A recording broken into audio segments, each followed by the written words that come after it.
মাছ চাষে দেশীয় মাছের শত্রু শাকার মাছের দাপট, বিপাকে বসিরহাটের মাছ চাষ।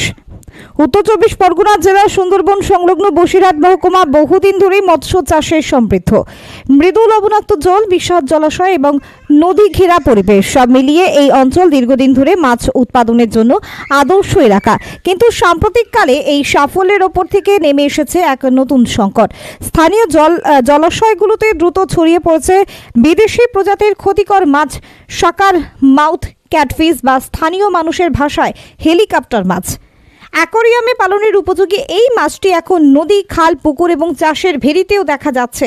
দেখতে নিরীহ হলেও এটি দেশি মাছের জন্য ভয়ঙ্কর ক্ষতিকর।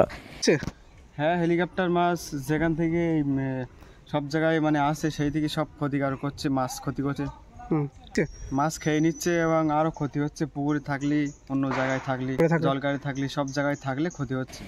এরা জলজ পোকামাকড়, শ্যাওলা, এমনকি ছোট মাছ এবং পোনা পর্যন্ত খেয়ে ফেলে।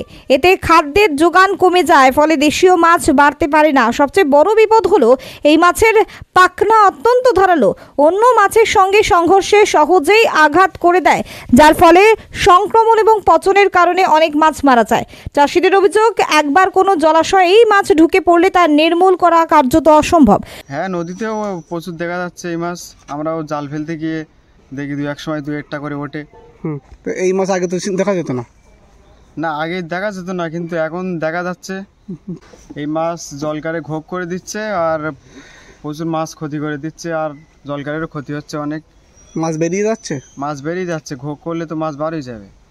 খাদ্য এবং বাসস্থানের প্রতিযোগিতায় রুই, কাতলা, মৃগেল সহ দেশীয় মাছ ক্রমশই হারিয়ে যাচ্ছে। স্থানীয় মাছ চাষি জানান, গত কয়েক বছর থেকে আমাদের ভেড়িতে এই মাছ চাষ দেখা যাচ্ছে। এখন প্রায়শই জালে ধরা পড়ে, পুকুরে যত খাবার দিই সব খেয়ে নিচ্ছে এই বিদেশি মাছ। ফলে উৎপাদন অর্ধেকের কমে গেছে। এই মাছ একবার কোনো অঞ্চলে ছড়িয়ে পড়লে তা নিয়ন্ত্রণ করা কঠিন। এর প্রভাবে শুধু মাছ চাষ নয়, জলাশয়ের পরিবেশগত ভারসাম্য নষ্ট হচ্ছে।